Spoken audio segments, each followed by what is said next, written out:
Hi friends, welcome to my channel Irupothula voice of competitive exams. ఈరోజు మనం ఈ వీడియోలో ఆధునిక భారతదేశ చరిత్రలో బ్రిటిష్ వారి రెవెన్యూ మరియు ఆర్థిక విధానాల గురించి మనం తెలుసుకున్నాం. మనం ప్రీవియస్ వీడియోలో యూరోపియన్స్ రాక గురించి తెలుసుకున్నాం. తర్వాత అందులో బ్రిటిష్ వారి యొక్క సామ్రాజ్య స్థాపనను ఏ విధంగా చేశారు, కర్ణాటక యుద్ధాలు, బెంగాల్ యుద్ధాలు, ఆ విధంగా బ్రిటిష్ సామ్రాజ్యాన్ని స్థాపించిన తర్వాత వారి యొక్క సామ్రాజ్యాన్ని ఏ విధంగా విస్తరించారు అన్నటువంటి అంశాల గురించి మనం గత వీడియోలో తెలుసుకున్నాం. మరి వారి యొక్క సామ్రాజ్యాన్ని స్థాపించిన తర్వాత వారు అవలంబించినటువంటి విధానాలు ఏమిటి, అందులో ప్రముఖమైనటువంటివి రెవెన్యూ విధానాలు మరియు ఆర్థిక విధానాలు. బ్రిటిష్ వారి యొక్క సార్వభౌమాధికారానికి పట్టుకొమ్మ వంటివి, లేదా బ్రిటిష్ సామ్రాజ్య స్థాపనకి పునాది వంటివి, బ్రిటిష్ సార్వభౌమాధికారానికి పునాది వేసినటువంటివి రెవెన్యూ విధానాలు. బ్రిటిష్ సామ్రాజ్య స్థాపనకు పునాది వేసింది ప్లాసీ యుద్ధం, బెంగాల్ యుద్ధాలు, ప్లాసీ యుద్ధం మరియు బాక్సార్ యుద్ధం అయితే బ్రిటిష్ సార్వభౌమాధికారాన్ని పటిష్టపరిచినటువంటిది రెవెన్యూ విధానాలు. ఆ తర్వాత మనము ఆర్థిక విధానాల గురించి మనం తెలుసుకుందాం. సో బ్రిటిష్ సార్వభౌమాధికారానికి పట్టుగొమ్మ వంటివి ఏమిటంటే రెవెన్యూ విధానాలు. రెవెన్యూ విధానాలు, రెవెన్యూ విధానాలనే మనము భూమి శిస్తు విధానాలు అని అంటారు. రెవెన్యూ విధానాలు అంటే సింపుల్గా మనం చెప్పాలంటే కన్నా భూమి శిస్తును వసూలు చేసుకునేటటువంటి విధానాలు. మనం ఇందులో ప్రముఖంగా 3 విధానాల గురించి మనం తెలుసుకుంటాం. నెంబర్ 1 జమీందారీ విధానము, జమీందారీ విధానము. నెంబర్ 2 రైత్వారీ విధానము.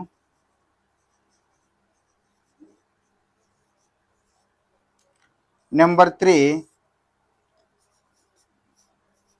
మహల్వారీ విధానము, మహల్వారీ విధానము. సో ఈ 3 విధానాల గురించి మనము ఈ వీడియోలో తెలుసుకుంటాం. నెంబర్ 1 జమీందారీ విధానము, నెంబర్ 2 రైత్వారీ విధానము, నెంబర్ 3 మహల్వారీ విధానము. ఈ మూడింటిని మనము సింపుల్గా ఏ విధంగా గుర్తుంచుకోవాలి అని అన్నప్పుడు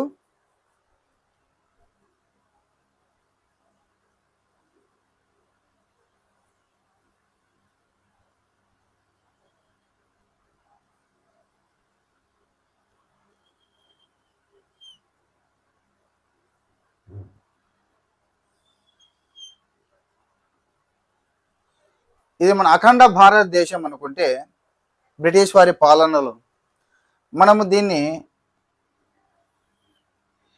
ఇది యాజ్ ఇట్ ఈజ్గా పర్ఫెక్ట్ అయితే కాదు, మనము ఎగ్జామ్ పాయింట్ ఆఫ్ వ్యూలో, కాంపిటేటివ్ ఎగ్జామ్ పాయింట్ ఆఫ్ వ్యూలో గుర్తుంచుకోవడానికి ఒక సింపుల్ డయాగ్రామ్ అనమాట. యాజ్ ఇట్ ఈజ్గా ఇక్కడే ఈ ప్లేసా ఇంకా అక్కడ కూడా అవలంబించారా అని కాదు, మనం ఈ విధంగా గుర్తుంచుకుంటే కానీ మన మైండ్లో ఫిక్స్ అయిపోతుంది. ఇది జమీందారీ విధానము, ఈ ప్రాంతము జమీందారీ విధానము, ఈ ప్రాంతము రైత్వారీ విధానము, ఈ ప్రాంతము మహల్వారీ విధానము, మహల్వారీ విధానం. ఎందుకు నేను ఈ డయాగ్రామ్ వేసినా అని మీకు తర్వాత ఇవి కంప్లీట్గా ఎక్స్ప్లెయిన్ చేసిన తర్వాత మీకు అర్థమవుతుంది. జమీందారీ విధానము వచ్చేసి మనం ఇది బెంగాల్ ప్రెసిడెన్సీ, బెంగాల్ ప్రెసిడెన్సీ. రైత్వారీ విధానం ఇది మద్రాసు అండ్ బాంబే ప్రెసిడెన్సీ. మహల్వారీ విధానము వాయువ్య భారతదేశం, వాయువ్య భారతదేశం. సో రెవెన్యూ విధానాలు మనకు 3, వీటిని మనం భూమి శిస్తు విధానాలు అని కూడా అంటాము. జమీందారీ విధానము, రైత్వారీ విధానం, మహల్వారీ విధానము. జమీందారీ విధానాన్ని, రైత్వారీ విధానం, మహల్వారీ చార్ట్ రూపం, అది ఒక డయాగ్రామ్ రూపంలో గుర్తుపెట్టుకుంటే మనం ఈ విధంగా గుర్తుంచుకోవచ్చు. అసలు బ్రిటిష్ వారికి యొక్క రెవెన్యూ విధానాలను అంటే భూమి శిస్తును వసూలు చేసుకునే హక్కులు ఎలా లభించాయి భారతదేశంలో అని అన్నప్పుడు మనకు ప్రధానంగా 3 పాయింట్లను గుర్తుంచుకోవాలి. నెంబర్ 1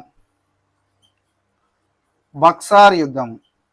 కొంతమంది బాక్సార్ యుద్ధం అని కూడా అంటారు. బక్సార్ యుద్ధము 1764 అక్టోబర్ 22న జరుగుతుంది ఈ యొక్క బక్సార్ యుద్ధము. ఈ యుద్ధాన్ని గురించి మనము ప్రీవియస్ వీడియోలో చెప్పుకున్నాం. ఈ బక్సార్ యుద్ధ ఫలితంగా వచ్చేటటువంటిది అలహాబాద్ సంధి. అలహాబాద్ సంధి 1765 ఆగస్ట్ 16వ తారీఖున జరుగుతుంది అలహాబాద్ సంధి.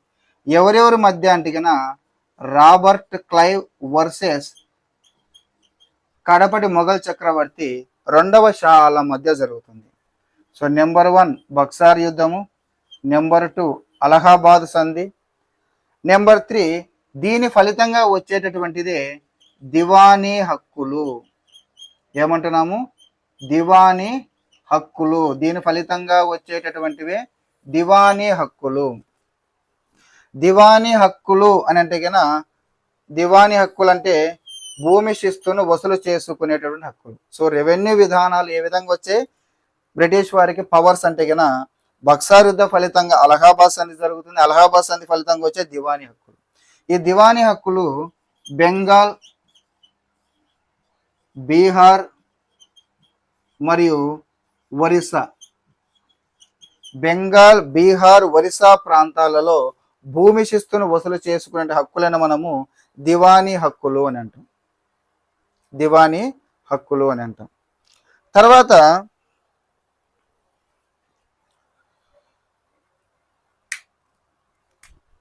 1700 ఇక్కడ మనం 3 పాయింట్లు గుర్తుపెట్టుకోవాలి. 1765, 1772, 1790. 1765 రాబర్ట్ క్లైవ్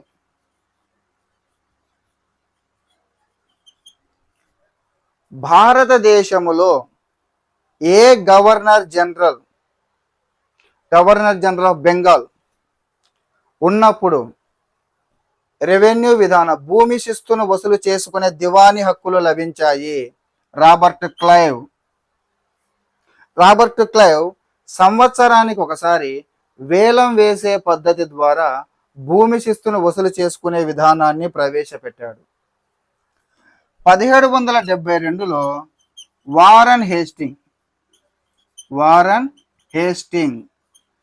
వారన్ హేస్టింగ్ వచ్చిన తర్వాత ఈ యొక్క బెంగాల్ ప్రాంతంలో ద్వంద్వ పాలనను రద్దు చేసి బెంగాల్ రాష్ట్రాన్ని, బెంగాల్ ప్రెసిడెన్సీని బ్రిటిష్ వారి యొక్క సార్వభౌమాధికారానికి కిందికి, బ్రిటిష్ వారి ప్రత్యక్ష పాలన కిందికి, ఈస్ట్ ఇండియా పాలన ప్రత్యక్ష పాలన కిందికి తీసుకొని రావడం జరిగింది. ఆ తర్వాత రాబర్ట్ క్లైవ్ ప్రవేశపెట్టినటువంటి సంవత్సరానికి ఒకసారి వేలం వేసే పద్ధతిని 5 సంవత్సరాలకు ఒకసారి వేలం వేసే పద్ధతిగా మార్చాడు. 1790లో కారన్ వాలిస్ వచ్చాడు. కారన్ వాలిస్ వచ్చిన తర్వాత ఈ యొక్క భూమి శిస్తు విధానం యొక్క రూపురేఖలనే మార్చేశాడు. జమీందారీ విధానము లేదా శాశ్వత శిస్తు నిర్ణయ పద్ధతిని ప్రవేశపెట్టాడు 10 సంవత్సరాలకు ఒకసారి. ఇది మనకు రెవెన్యూ విధానాలకు సంబంధించినటువంటి మొట్టమొదటి పరిచయం.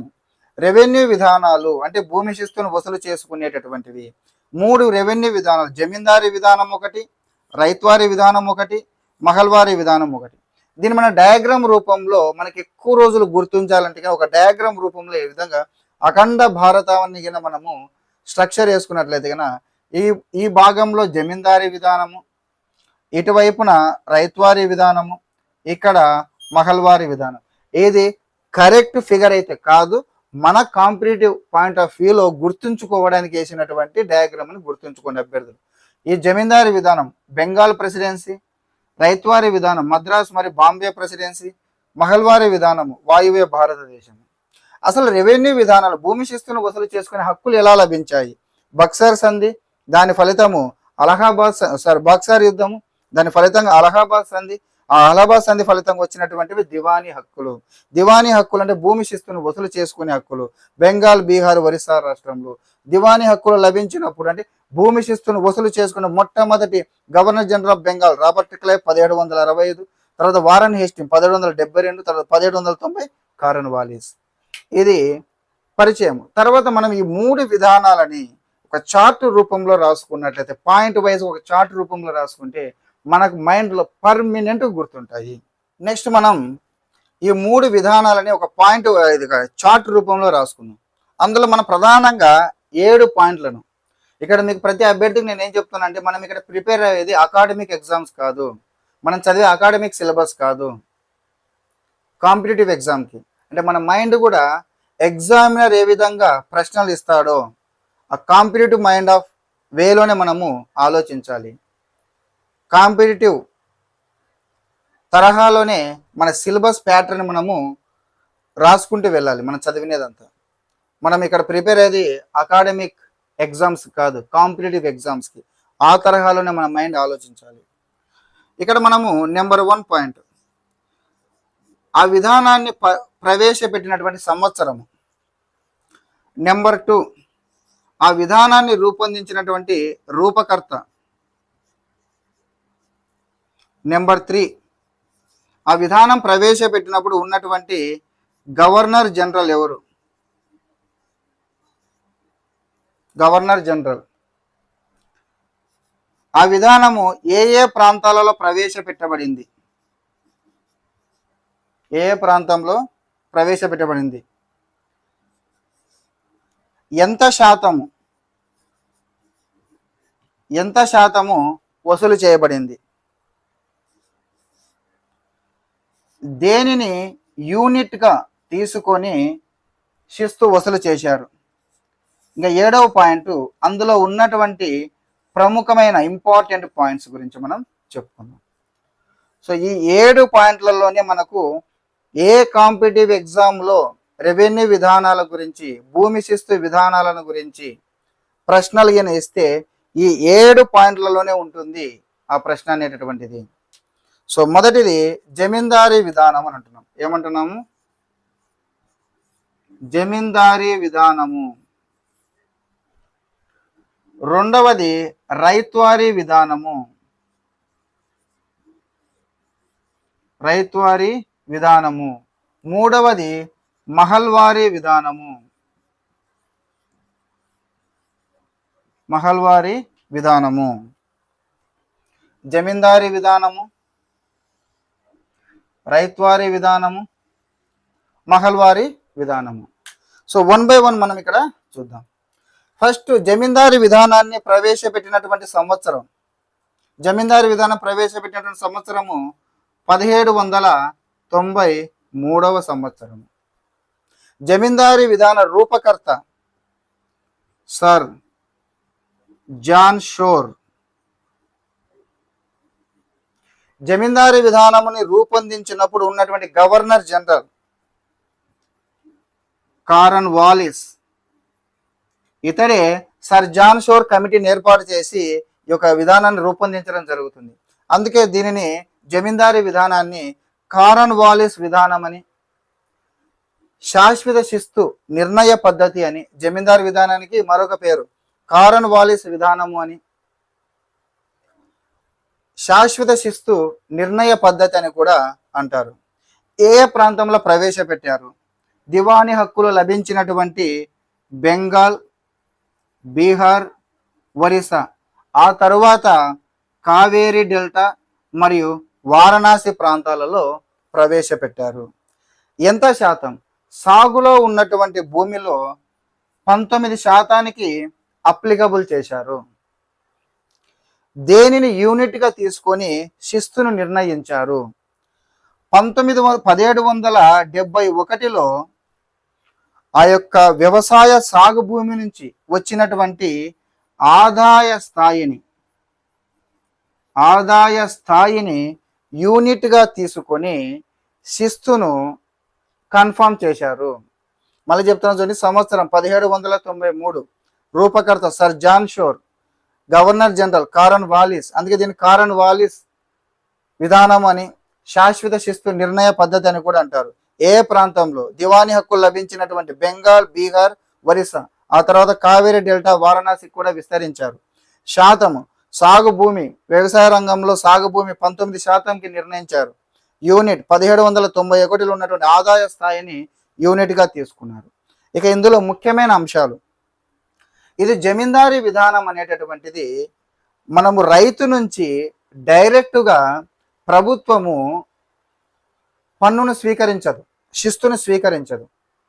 మనకు మధ్యవర్తిగా జమీందారు ఉంటాడు, అందుకే దీన్ని జమీందారీ విధానం అని అంటారు, జమీందారీ విధానం అంటారు. సో ఇక్కడ మనకు ఎవరంటే కనుక వసూలు చేసే వ్యక్తి జమీందారు. ఈ జమీందారుని 10 సంవత్సరాలకు వేలం వేస్తారు, 10 సంవత్సరాలకు వేలం వేస్తారు. ఈ 10 సంవత్సరాలకు వేలం వేసి ఆ వేలం వేయడం ద్వారా ఎవరైతే ఆ పాట పాడుకుంటాడో జమీందారు, ఆ జమీందారు ఈ యొక్క వ్యవసాయ భూమికి హక్కుదారుడుగా మారిపోతాడు, హక్కుదారుడుగా మారిపోతారు. ఈ జమీందారికి ఒక ఐడెంటిటీ కార్డు ఉంటుంది, ఐడి కార్డును కూడా ఇస్తారు. ఆ ఐడి కార్డుని మనము సేద్ అంటాము, ఐడి కార్డుని ఏమంటాము, సేద్ అని పిలుస్తాము. జమీందారు ఉంటాడు, 10 సంవత్సరాలకు వేలంపాట ద్వారా హక్కులను సంపాదించుకుంటాడు, ఇతనే యజమానిదారుడుగా మారిపోతాడు ఆ భూమికి. ఐడెంటిటీ కార్డుని సేద్ అని అంటాము. జమీందారు ప్రభుత్వాన్ని కట్టేటువంటి పన్నును పేష్కష్ అని పిలుస్తారు, పేష్ కష్ అని పిలుస్తారు. ఎంత ఇదంటే కన్నా 10/11, ఎంత అంటే కన్నా 10/11.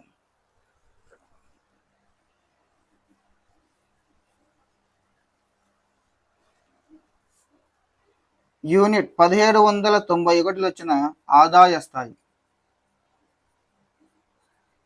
సో జమీందారు ఉంటాడు, మనకి జమీందారు ఉంటాడు, జమీందారు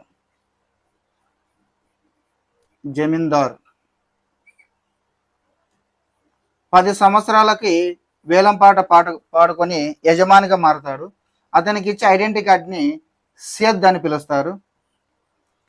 ఇతను ప్రభుత్వాన్ని కట్టేటువంటి పన్నుని పేష్కష్ అంటారు, పేష్కష్. ఎంత అంటే 10/11, తను వసూలు చేసిన దాంట్లో 10/11. నెక్స్ట్ వన్, రైతువారీ విధానము. ఇది 1792లోనే ప్రవేశపెట్టబడింది, 1792లో, దీనికంటే ముందే ప్రవేశపెట్టబడింది. కానీ ఇక్కడ చాలా కేర్ఫుల్గా ప్రతి అభ్యర్థి చాలా కేర్ఫుల్గా, ఎందుకంటే చాలా బుక్స్లలో చాలా రకాలుగా ఉంది, ఇది చాలా కేర్ఫుల్గా చూడండి. రూపకర్త, ఇక్కడ రూపకర్త మనం థామస్ రో. అయితే ఇక్కడ మనం ఇంకొక వ్యక్తిని కూడా గుర్తుపెట్టుకోవాలి, అతడే కల్నల్ రీడ్. ఇక్కడ మీకు చిన్న స్టోరీ చెప్తాను. బాహుబలి సినిమాలో బాహుబలిని చంపడానికి ప్రయత్నం చేసే వ్యక్తి ఎవరు అని అంటే గన భల్లాల దేవ. కానీ బాహుబలిని చంపేది ఎవరు అంటే గన కట్టప్ప. సో బాహుబలిని చంపాలి అన్న నిర్ణయము, స్కెచ్ వేసేది భల్లాల దేవ అయినా దాని అమలును పరిచేది కట్టప్ప. సో అదేవిధంగా కల్నల్ రీడ్, దీనిని మొట్టమొదట కల్నల్ రీడ్ వచ్చేసి బారామహల్ కలెక్టర్గా ఉన్నప్పుడు ఈ యొక్క మద్రాసు ప్రెసిడెన్సీలో సేలం డిస్టిక్లో దీన్ని పైలట్ ప్రాజెక్టుగా మొదలు పెడతాడు. అయితే అతని వద్ద సహాయక కలెక్టర్ ఉన్నటువంటి థామస్ రో దీనికి విస్తృత ప్రచారం కల్పించి విస్తృతంగా అమల్లోనికి తీసుకొని వచ్చే విధంగా చేసేది థామస్ రో. అందుకే మనం థామస్ రోని రూపకర్తగా తీసుకుంటాము. బల్లాల దేవ స్కెచ్ వేసినప్పటికీ కల్నల్ రీడ్ అమలు పరిచేటటువంటిది. మనం బాహుబలిని చంపింది ఎవరంటే కట్టప్ప అని అంటాం, మనం బల్లాల దేవనం అతను చంపించిన వ్యక్తి, చంపింది కట్టప్ప. కాబట్టి ఇక్కడ కల్నల్ రీడ్ పైలట్ ప్రాజెక్ట్గా మొదలు పెడితే దీనిని ప్రాక్టికల్ రూపంలోనికి తీసుకొని వచ్చి మొత్తం విస్తృతపరిచింది థామస్ రో. అదేవిధంగా గవర్నర్ జనరల్ దగ్గరకు వచ్చినప్పుడు మనకు విషయాన్ని గుర్తుంచుకోవాలి. ఇక్కడ గవర్నర్ జనరల్కి వచ్చినప్పుడు ఒక విషయాన్ని గుర్తుంచుకోవాలి. అదేంటంటే 1800 ఎందుకు రాసినా చెప్తాను. ఒక విషయాన్ని 1792లో కల్నల్ రీడ్ పైలట్ ప్రాజెక్టుగా మొదలుపెట్టినప్పుడు మనకు governor general Cornwallis. Confuse కావద్దండి, కారన్ వాలిస్. కానీ థామస్ రో మద్రాసు ప్రెసిడెన్సీ మొత్తం కూడా థామస్ రో ప్రవేశపెట్టాడు. ఎప్పుడు? 1800 సంవత్సరం. సో ఇప్పుడు మనకు లార్డ్ వెల్లస్లీ. అందుకే దాదాపుగా చాలా వాటిల్లో మనము రూపకర్త థామస్ రో అని, గవర్నర్ జనరల్ లార్డ్ వెల్లస్లీ అని చాలా బుక్స్లలో ఉంటుంది. లార్డ్ వెల్లస్లీ మనం 1792 కారన్ వాలిసే ఉన్నాడు గవర్నర్ జనరల్ ఆఫ్ బెంగాల్గా. ప్రవేశపెట్టిన వ్యక్తి కల్నల్ రీడ్. ఎక్కడ? బారామహల్ కలెక్టర్గా ఉన్నప్పుడు సేలంలో దీన్ని ప్రవేశపెట్టాడు. కానీ థామస్ రో ఈ యొక్క దత్త మండలాలు, అంటే మన రాయలసీమ ప్రాంతం దత్త మండలాలు కలెక్టర్గా వచ్చినప్పుడు దీన్ని ప్రవేశపెట్టారు. సో ఏ ప్రాంతం అంటే కన్నా ఫస్ట్ మద్రాసు ప్రెసిడెన్సీలోని ఈ దత్త మండలాలు, తర్వాత బాంబే ప్రెసిడెన్సీ, తర్వాత లాస్ట్కి అస్సాంలో కూడా దీన్ని ప్రవేశపెట్టారు. ఏ ప్రాంతం అంటే మద్రాస్, బాంబే, అస్సాం. ఈ మద్రాసు ప్రెసిడెంట్ అంతా వ్యాపింపజేసింది కారణం థామస్ రో. అందుకే థామస్ రోనే మనము రూపకర్తగా తీసుకుంటాము. ఆ టైంలో ఉన్నది లార్డ్ వెల్లస్లీ, గవర్నర్ జనరల్. తర్వాత బాంబే ప్రెసిడెన్సీలో దీన్ని ప్రవేశపెట్టిన ప్రెసిడెన్సీ గవర్నర్, ప్రాంతీయ governor general of Bengal lord Wellesley. ప్రాంతీయ గవర్నర్ ఎవరంటే కన్నా, బాంబే ప్రెసిడెన్సీ గవర్నర్ ఎవరంటే కన్నా ఎల్ఫిన్స్టోన్. మద్రాసు ప్రెసిడెన్సీలో థామస్ రో, బాంబే ప్రెసిడెన్సీలో ఎల్ఫిన్స్టోన్. ఎంత శాతం అంటే కన్నా మిగిలిన అన్ని దానిల కంటే కూడా హైయెస్ట్ పర్సెంటేజ్ ఉండేది రైతువారీ విధానంలోనే, 52%. ఎంత? 52%. దేని యూనిట్గా తీసుకున్నారంటే కన్నా 20 సంవత్సరాలు ఆ భూమి మీద వచ్చినటువంటి ఆదాయము, 20 సంవత్సరాలు ఆ భూమి మీద వచ్చినటువంటి ఆదాయాన్ని యూనిట్గా తీసుకొని శిస్తులు నిర్ణయించారు. ఇక్కడ జమీందార్ అయితే గిన ఇక్కడ మనకు రైతే డైరెక్టుగా పన్నును కడతాడు ప్రభుత్వానికి. ఇక్కడ మనకు ఐడెంటిటీ కార్డు సెద్ అంటున్నాం. జమీందారు 10 సంవత్సరాలకు వేలంపాట వేసుకుంటాడు, అతనికి ఇచ్చిన ఐడెంటిటీ కార్డు సెద్ అంటున్నాం. ఇక్కడ మనకు రైతుకి ఆ భూమి హక్కులను ప్రసాదిస్తూ బ్రిటిష్ ప్రభుత్వము పట్టా, ఇప్పుడు కూడా మన పట్టా భూమి పట్టాలు ఉంటాయి మనకు, పట్టా. ఇక్కడ సెద్, ఇక్కడ పట్టా, ఇక్కడ జమీందారు, ఇక్కడ రైతు. ఇక్కడ పేష్కస్ అంటున్నాం, అంటే జమీందారు ప్రభుత్వానికి చెల్లించేటటువంటి కప్పాన్ని మనం ఏమంటే పేష్కస్ అని పిలుస్తున్నాం. ఇక్కడ రైతు మరియు గవర్నమెంట్ మధ్య కుదిరిన ఒప్పందాన్ని కబులియాత్ అని పిలుస్తాం. కబులియాత్ అని పిలుస్తాం. సో జమీందారు, ఇక్కడ రైతు, ఇక్కడ సెద్ అంటే కింద పట్ట, ఇక్కడ పేష్కస్ అయితే ఇక్కడ కబులియాత్ ఒప్పందం. ఓకే, ఇది రైతువారి విధానము. నెక్స్ట్ మహల్వారి విధానం. మహల్వారి విధానము 1822లో. ఇక్కడ కూడా సేమ్ బల్లాల దేవుడు కట్టప్ప ఇద్దరు ఉంటారు. ఇక్కడ మనము కల్నల్ బర్ట్ అండ్ మెకంజీ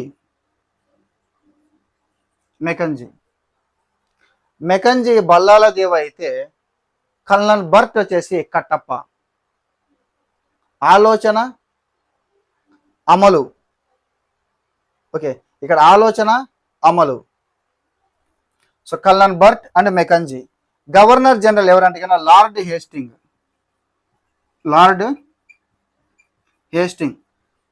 చాలా మంది అభ్యర్థులు కాంపిటేటివ్ ఎగ్జామ్లో కొంచెం ఆ ఫాస్ట్లో కన్ఫ్యూజ్ అవుతుంటారు. వారన్ హేస్టింగ్ వేరు, లార్డ్ హేస్టింగ్ వేరు. వారన్ హేస్టింగ్ 1772లో ఇండియాకి వస్తే 1772లో మనకు గవర్నర్ జనరల్ ఆఫ్ బెంగాల్గా ఉంటాడు వారన్ హేస్టింగ్. లార్డ్ హేస్టింగ్ 1818, 1820 ఈ టైంలో ఉంటాడు లార్డ్ హేస్టింగ్. ఇతని పూర్తి పేరు మార్క్వెస్ ఆఫ్ హేస్టింగ్. వారన్ హేస్టింగ్కి లార్డ్ హేస్టింగ్ కన్ఫ్యూజ్ కావద్దండి. ప్రాంతం ఏ ప్రాంతంలో ప్రవేశపెట్టామని చెప్పాం కదా, వాయువ్య భారతదేశం, వాయువ్య ప్రాంతం అంటే ఈ సింధు, పంజాబ్, అదేవిధంగా గంగా నది పరివాహక ప్రాంతాలు అంటే ఆగ్రా, అయోధ్య, ఆ తర్వాత మధ్య భారతంలో కూడా దీన్ని ప్రవేశపెట్టారు. ఎంత పర్సెంటేజ్ అంటే కనుక ఇది రెండిటికి, జమీందారీ విధానానికి రైతువారీ విధానానికి మధ్యస్థంగా ఉండేటువంటి విధానం. ఎంత పర్సెంట్? 29%. 29%. దీనికి దేన్ని యూనిట్గా తీసుకున్నారంటే కనుక మహల్, అందుకే ఆ పేరు వచ్చింది మహల్ లేదా సంస్థానం అని అంటారు. దీని గురించి చెప్తాను, మహల్ లేదా సంస్థానం అని అంటారు.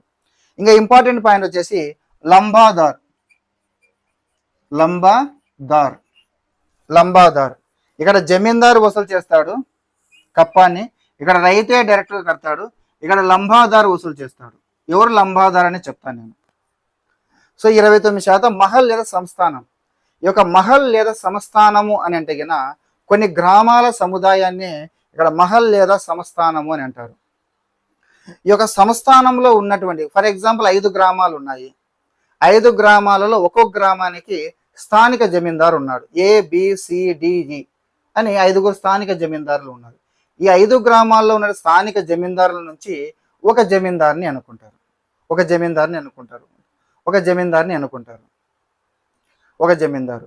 సో ఈ 5 గ్రామాలకు చెందినటువంటి రైతులు అందరూ కూడా ఈ జమీందారికి కప్పం వచ్చి తీసుకొని ఇస్తారు. ఇదన్నీ లంబాదార్ అంటారు. 5 గ్రామాలు ఉన్నాయి, 5 గ్రామాలకి స్థానిక జమీందారులు ఉన్నారు. ఈ 5 స్థానిక జమీందారు నుంచి ఒక జమీందారుని ఈ కప్పం వసూలు చేసే అధికారిగా ఎన్నుకుంటారు. అతన్ని లంబాదార్ అని అంటారు. సో వీళ్ళందరూ వచ్చి ఈ గ్రామంలో ఉన్న వాళ్ళందరూ వచ్చి లంబాదారికి ఇస్తే లంబాదారు ప్రభుత్వానికి కడతాడు. సో ఇది మనకు జమీందారీ విధానం, రైతువారీ విధానం, మహల్వారీ విధానం. కాంపిటేటివ్ ఎగ్జామ్ పాయింట్ ఆఫ్ వ్యూలో మనం గుర్తుంచుకోవాల్సిన 7 పాయింట్లు. నీకు ఎక్కడ బిట్ అడిగినా కానీ వీటి 3 గురించి వీటిలోనే ఉంటుంది. నెంబర్ 1, ఏ సంవత్సరంలో ప్రవేశపెట్టారు, దీని రూపకర్త ఎవరు, గవర్నర్ జనరల్ ఆఫ్ బెంగాల్ ఎవరు, ఏ ప్రాంతాల్లో ప్రవేశపెట్టారు, ఎంత శాతం అమలు చేశారు, తర్వాత దేని యూనిట్గా తీసుకున్నారు, అందులో ఉన్నటువంటి ముఖ్యమైనటువంటి పాయింట్లు ఏమిటి. ఇది మనకు బ్రిటిష్ వారి యొక్క రెవెన్యూ విధానాలు, భూమి శిస్తు విధానాలను గురించి. నెక్స్ట్ మనము బ్రిటిష్ వారు అమలు పరిచినటువంటి ఆర్థిక విధానాల గురించి మనం తెలుసుకుందాం. నెక్స్ట్ మనము బ్రిటిష్ వారు అవలంబించినటువంటి ఆర్థిక విధానాల గురించి తెలుసుకుందాం. మనకు ఆర్సి దత్, ఏం పేరు? ఆర్సి దత్. ఈ వలసవాద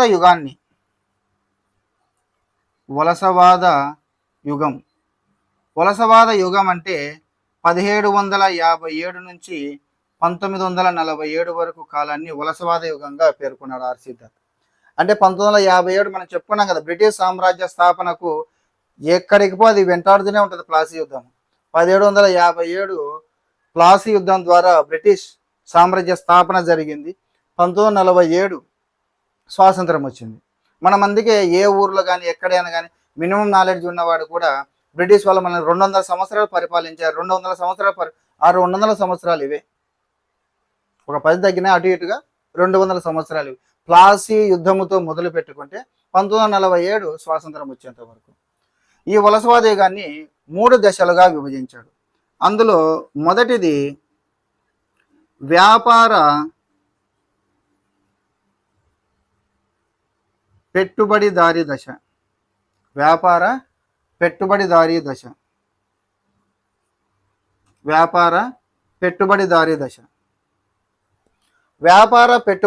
దశ. రెండవది పారిశ్రామిక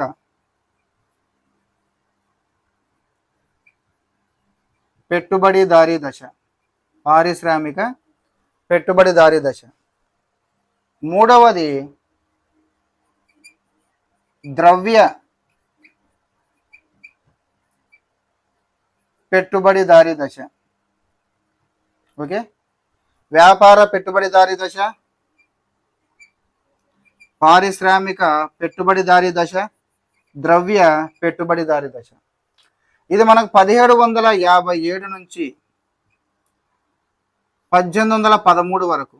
ఎందుకు 1813ని మార్జిన్ ఫిగర్గా తీసుకున్నాడు, మార్జిన్ లైన్గా తీసుకున్నాడంటే మనకు 1813 మనకు పాలిటీకి సంబంధించినటువంటి వీడియోస్లో నేను చెప్పాను.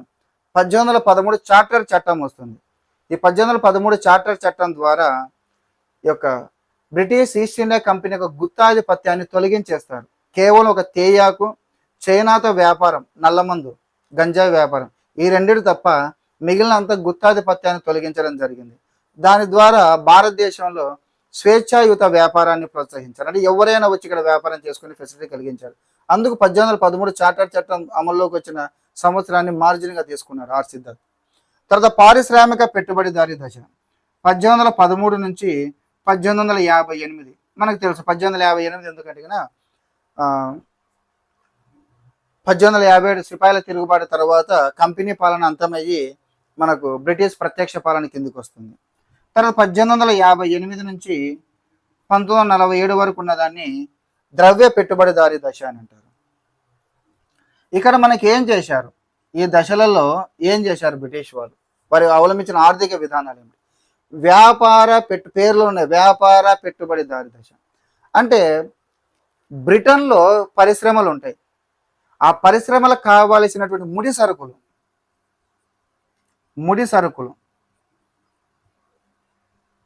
ముడి సరుకులను భారతదేశం నుంచి ఎగుమతి చేస్తారనమాట.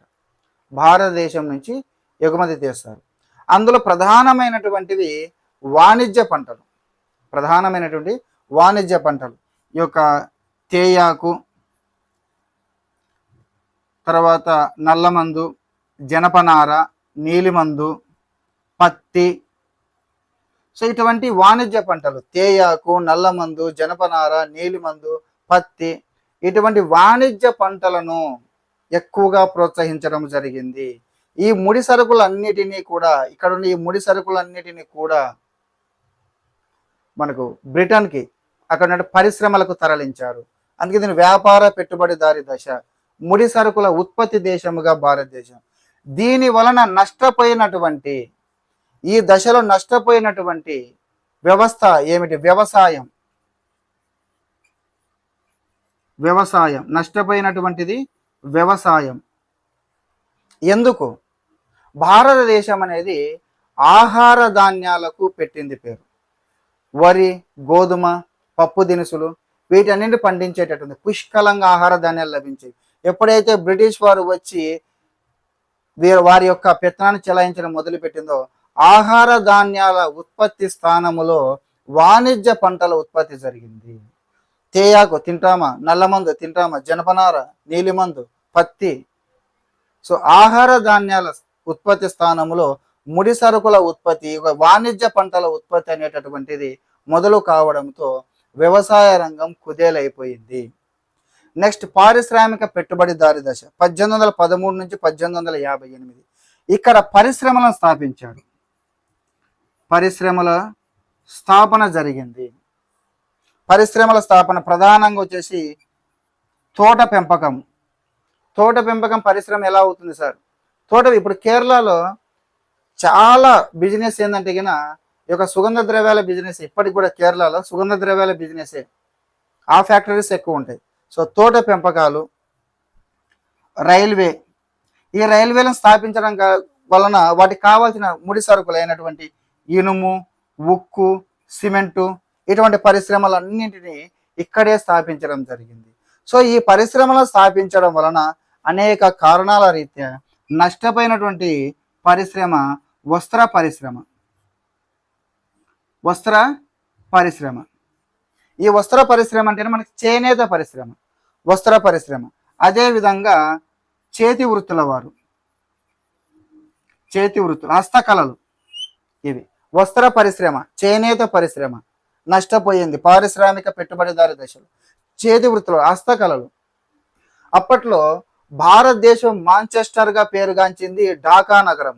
ఇప్పుడు ప్రస్తుత బంగ్లాదేశ్ రాజధాని. అప్పట్లో మన ఇండియాలోనే బెంగాల్ ప్రాంతంలో ఉన్నటువంటి ప్రధాన నగరం ఢాకా నగరం. భారతదేశం మాంచెస్టర్గా పేరుగాంచిన ఢాకా నగరము, ముర్షిదాబాద్, బెంగాల్లో ఉన్న ముర్షిదాబాద్ పట్టణము, తర్వాత సూరత్, ఇప్పుడు కూడా సూరత్ ఫేమస్. ఢాకా కూడా ఇప్పుడు కూడా వస్త్ర పరిశ్రమకు ఫేమస్. సో వస్త్ర పరిశ్రమలు, చేనేత పరిశ్రమలు అనేటువంటివి దెబ్బతిన్నాయి. ఇక మూడవ ద్రవ్య పెట్టుబడిదారీ విధానం 1858 నుంచి 1947 వరకు ద్రవ్య పెట్టుబడిదారీ విధానం. ఇక్కడ ఏం చేశారంటే కన భారతదేశం యొక్క మూలధనం అనేది ఏర్పడకుండా ఈ యొక్క బ్యాంకింగ్ వ్యవస్థను నియంత్రించడం జరిగింది. తద్వారా ఏం కోల్పోయామంటే గన మొత్తం సర్వస్వం కోల్పోయాం. ఎప్పుడైతే ప్రత్యక్ష పాలన కిందకి వచ్చిందో మొత్తం సర్వస్వం కోల్పోయి ఏమీ లేకుండా లాస్ట్కి 1947లో చిప్ప చేతికిచ్చి బ్రిటిష్ వాళ్ళు స్వాతంత్ర చట్టం మీద సంతకం పెట్టేసి వెళ్ళిపోయారు. సో ఇది మనకు ఆర్థిక విధానాలు. ఆర్సి దత్ వలసవాద యుగము 1750 నుంచి 1947 మధ్య కాలాన్ని 3 దశలుగా విభజించాడు. వ్యాపార పెట్టుబడిదారీ దశ, పారిశ్రామిక పెట్టుబడిదారీ దశ, ద్రవ్య పెట్టుబడిదారీ దశ. 1750 నుంచి 1813 ముడి సరుకుల ఉత్పత్తి దేశంగా తేయాకు, నల్లమందు, జనపనార, నీలిమందు, పత్తి వ్యవసాయ రంగం నష్టపోయింది. 1813 నుంచి 1858 పరిశ్రమల స్థాపన, తోట పరిశ్రమలు, రైల్వేలు, ఇనుము, ఉక్కు, సిమెంట్, వస్త్ర పరిశ్రమ, చేతి వృత్తుల వారు, చేనేత పరిశ్రమ లేదా హస్తకళలు ఇవన్నీ కూడా నష్టపోయాయి. తర్వాత ద్రవ్య పెట్టుబడి 1850 నుంచి 1947 మూలధనం అనేది ఏర్పడకుండా బ్యాంకింగ్ వ్యవస్థ ద్వారా నియంత్రించడం వల్ల భారతదేశం సర్వస్వాన్ని కూడా కోల్పోయింది మూడవ దశలో. మరి ఇక్కడ అన్నీ కోల్పోయాం కదా సార్, వారు అవలంబించిన ఆర్థిక విధానాల వల్ల ప్లస్ పాయింట్లు ఏం లేవంటే కొన్ని ప్లస్ పాయింట్లు కూడా ఉన్నాయి. అందులో 1839లో కలకత్తా టు ఢిల్లీ జాతీయ రహదారిని ఏర్పాటు చేశారు. 1830 కలకత్తా టు ఢిల్లీ జాతీయ రహదారిని ఏర్పాటు. ఆ తర్వాత అనేక రహదారులు అనేటువంటివి రావడం జరిగింది. అంటే మనకు రవాణా వ్యవస్థ అనేది మెరుగుపడింది. 1853లో ఈ రైల్వేలు రావడం వలన కూడా రవాణా రంగం, రవాణా వ్యవస్థ ఇటువంటి కూడా మెరుగుపడ్డాయి. ఇప్పుడు కూడా రైల్వేలు, మన భారతీయ రైల్వే ఆసియాలోనే ఈ రవాణా వ్యవస్థలో 2వ అతిపెద్ద రవాణా వ్యవస్థ మన రైల్వే రంగం ఆసియాలోనే, ఇండియన్ రైల్వే. సో అది ప్లస్ పాయింటే. మూడవది 1854లో తపాలా పోస్ట్ ఆఫీస్ రంగాన్ని తీసుకురావడం జరిగింది. అది కూడా మనకు ప్లస్ పాయింటే. తర్వాత 1859 అప్పట్లోనే భూగర్భ కేబుల్స్ని అప్పట్లోనే ఏర్పాటు చేశారు. 1869లో సూయజ్ కాలువ, ఈ సూయజ్ కాలువ తవ్వడం వలన ఇప్పటికి కూడా మనకు యూరోపియన్ కంట్రీస్ భారతదేశాల మధ్య 3000 మైళ్ళు తగ్గింది. లేకుంటే అప్పుడు మనము ఇండియా ఇక్కడ ఉంటే ఇలా వచ్చి ఆఫ్రికా ఖండాన్ని మొత్తం, ఇది ఆఫ్రికా ఖండం పశ్చిమ తీరం వెంబడి వెళ్ళి ఈ విధంగా మనము వెళ్ళేవాళ్ళం. ఈడ ఉంటే అది ఇంగ్లాండు, ఇక్కడ నుంచి ఇదంతా యూరోప్ కంట్రీస్ ఉంటాయి. ఆఫ్రికా ఖండం ఇలా ఉంటుంది, ఇట్లా ఉండి ఇట్లా ఉండి మనది ఇక్కడ ఉంటుంది ఇండియా.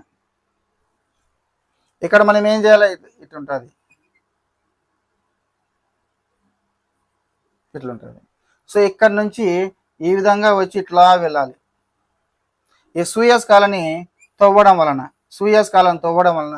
దాదాపుగా 3000 మైళ్ళు మనకు తగ్గింది. అది కూడా మనకు ప్లస్ పాయింట్.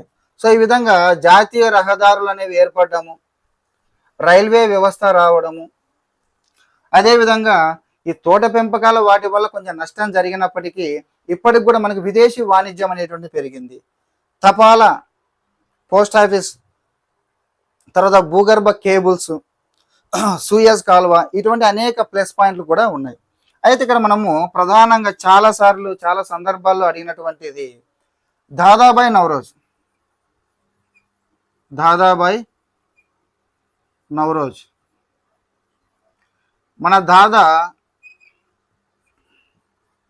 దాదా ఒక బుక్ రాశాడు, the poverty and an British and British rule in India అన్న బుక్కును రాశాడు. The poverty and an British rule in India. ఇందులో దాదాబాయి నౌరోజీ సంపద తరలింపు సిద్ధాంతం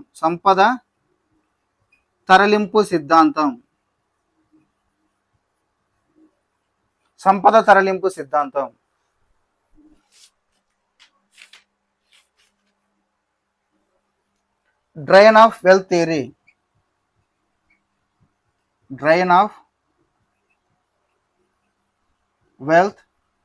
థియరీ అని అంటారు.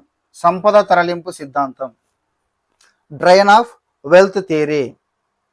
దీన్ని వనరుల వలస సిద్ధాంతం అని కూడా అంటారు. వనరుల వలస సిద్ధాంతము. సో దాదాబాయి నౌరోజు ఒక బుక్కును రచించాడు. ఆ బుక్కుని ఏమంటామంటే కనుక the poverty and an British rule in India అని అంటాము. ఇందులో సంపద తరలింపు సిద్ధాంతము అంటే డ్రైన్ ఆఫ్ వెల్త్ థియరీ, వనరుల వలస సిద్ధాంతం అని కూడా అంటారు. అంటే భారతదేశం నుంచి ఒక సంపద తరలింపు గురించి. ఫర్ ఎగ్జాంపుల్ మనము ప్రీవియస్ వీడియోలో మనం యుద్ధాల గురించి, కర్ణాటక యుద్ధాలు, బెంగాల్ యుద్ధాలు, మిగతా మైసూర్ యుద్ధాలు, మరాఠా యుద్ధాలు, ఇటువంటి యుద్ధాలని చెప్పుకున్నాం. బ్రిటిష్ వాళ్ళు యుద్ధాలు చేసిన ప్రతిసారి మనకి ఏం చేస్తున్నారు? ఇప్పుడు ప్లాసీ యుద్ధం ఉంది. ప్లాసీ యుద్ధంలో సిరాజ్ ఉద్ దౌలా చంపివేయబడతాడు. బెంగాల్ నవాబు మీర్ జాఫర్ని రాజుని చేస్తారు. అయితే మీర్ జాఫర్ నుంచి వాళ్ళు ఏం చేస్తారు? కొన్ని లక్షల డబ్బుల్ని తీసుకుంటారు, ప్రాంతాలని తీసుకుంటారు. ఇప్పుడు మైసూర్ యుద్ధం ఉంది, టిప్పు సుల్తాన్ ఓడిపోతారు.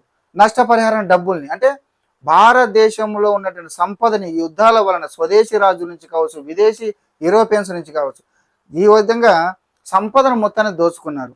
అంతగా ఇక్కడ ఉన్నటువంటి సైనిక ఖర్చులు, అంటే సైనికులకు జీతాలు, వారికి కావాల్సిన వారి ఖర్చులు, ప్రతి అన్నిటిని కూడా భారత రెవెన్యూ నుంచి చెల్లించారు. అంతేకాకుండా ఇక్కడ ఉన్నటువంటి అధికారులు, గవర్నర్స్ కావచ్చు, గవర్నర్ జనరల్ కావచ్చు, లండన్లో ఉన్నటువంటి భారత రాజ్య కార్యదర్శి కావచ్చు, భారత హై కమిషనర్, ఎవరైనా కానీ వారి యొక్క జీతభత్యాలు, అలవెన్సెస్ మొత్తము కూడా భారతదేశపు ఆదాయం, భారత రెవెన్యూ నుంచి చెల్లించారు. ఈ విధంగా అనేక రూపాలలో భారతదేశపు సంపదను తరలించారు అన్నటువంటిది సంపద తరలింపు సిద్ధాంతము. ఇక్కడ very very important, Dinshaw వాచా,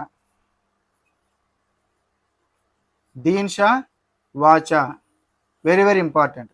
దీన్ షా వాచా భారతదేశము నుంచి బ్రిటిష్ వారు కొల్లగొట్టుకొని తీసుకొని పోయినటువంటి సొమ్మును, సంపదను రూపాయలలో లెక్కించినటువంటి వాడు దీన్ షా వాచా. రూపాయలలో లెక్కించినటువంటి వాడు, మళ్ళీ ఇక్కడ రాస్తే దాదాబాయి నౌరోజీ పక్కన కన్ఫ్యూజ్ అవుతారు. దీన్ షా వాచా, రూపాయలలో లెక్కించినటువంటి వాడు దీన్ షా వాచా. సో ఇది మనకు బ్రిటిష్ వారి యొక్క ఆర్థిక విధానాలు, బ్రిటిష్ వారి యొక్క రెవెన్యూ విధానాల గురించి. ఇక్కడ ఇంకొక ఇంపార్టెంట్ పాయింట్, చాలా సందర్భాల్లో చాలా కాంపిటేటివ్ ఎగ్జామ్లో అడిగినటువంటి బిట్స్ ఇవి. మనకు అనేక పరిశ్రమలు స్థాపించబడ్డాయని చెప్పాం. పారిశ్రామిక పెట్టుబడిదారీ విధానం వల్ల అనేక పరిశ్రమలు స్థాపించబడ్డాయని చెప్పాం. అందులో మనము ఫస్ట్ వస్త్ర పరిశ్రమ. సరే, వస్త్ర పరిశ్రమ స్థాపించబడ్డం ఏంది, మన ఇండియాలోనే ఉంది కదా అంటారేమో. వస్త్ర పరిశ్రమ. రెండవది జనపనార పరిశ్రమ. మూడవది ఇనుము ఉక్కు పరిశ్రమ. వస్త్ర పరిశ్రమ, జనపనార పరిశ్రమ, ఇనుము ఉక్కు పరిశ్రమ. మన భారతదేశంలో స్టార్టింగ్లో వస్త్ర పరిశ్రమ అంటే కనుక మనం ఏ విధంగా మగ్గాల వలన, చేనేత వలన మన వస్త్రాలను నూలు ఉడకడం ద్వారా, రాట్నం ద్వారా, మగ్గాల ద్వారా, వీటి వల్ల మనము వస్త్రాలను తయారు చేసేటటువంటి వాళ్ళము. ఇప్పుడు ఉన్నటువంటి మాదిరి ఫ్యాక్టరీస్ ఉండేవి కాదు. రాట్నాల ద్వారా, మగ్గాల ద్వారా, ఇప్పుడు తెలంగాణ ప్రాంతాల్లో మగ్గాల ద్వారా మనకు తయారు చేస్తూనే ఉన్నారు ఏది వస్త్రాలను. సో ఆ విధంగా, కానీ వస్త్ర పరిశ్రమను, ఫ్యాక్టరీని స్థాపించినటువంటిది మొట్టమొదటి వస్త్ర పరిశ్రమ 1853 బాంబే ప్రెసిడెన్సీలోని బాంబే నగరమే. బాంబే ప్రెసిడెన్సీలోని బాంబే నగరంలో కన్నాజీ నానాభాయ్ మొట్టమొదటి వస్త్ర పరిశ్రమ 1853. ఒక కాంపిటీషన్ ఎగ్జామ్లు అడిగారు రిపీటెడ్గా 2-3 సార్లు దీన్ని. వస్త్ర పరిశ్రమ 1853 బాంబే ప్రెసిడెన్సీలోని బాంబే నగరంలో కన్నాజీ నానాభాయ్ స్థాపించాడు. జనపనార పరిశ్రమని 1858 యొక్క బెంగాల్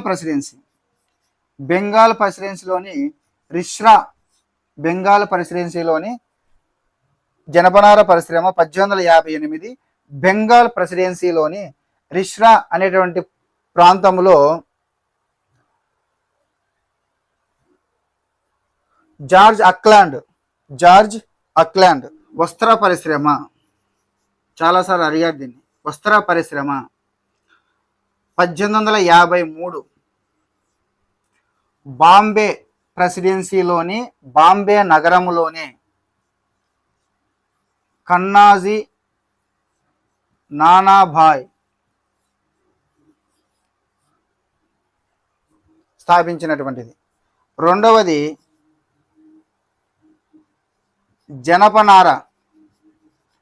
జనపనార పరిశ్రమ 1858 బెంగాల్ ప్రెసిడెన్సీలోని రిష్రా అనేటటువంటి ప్రాంతంలో జార్జ్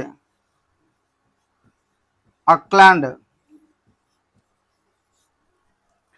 మూడవది ఇనుము ఉక్కు పరిశ్రమ 1830 మద్రాస్ ప్రెసిడెన్సీలోని పోర్ట్ నోవా ఈ పోర్ట్ నోవా వద్ద స్థాపించిన వ్యక్తి మార్షల్ హీత్.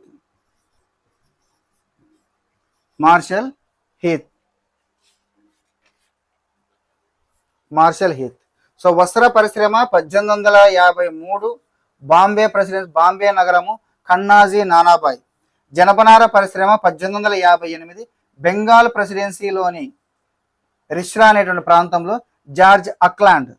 ఇనుము ఉక్కు పరిశ్రమ 1830 మద్రాసు ప్రెసిడెన్సీలోని పోర్ట్ నోవా వద్ద మార్షల్ హీత్. ఇవి భారతదేశంలో మొట్టమొదటగా స్థాపించినటువంటి పరిశ్రమలు.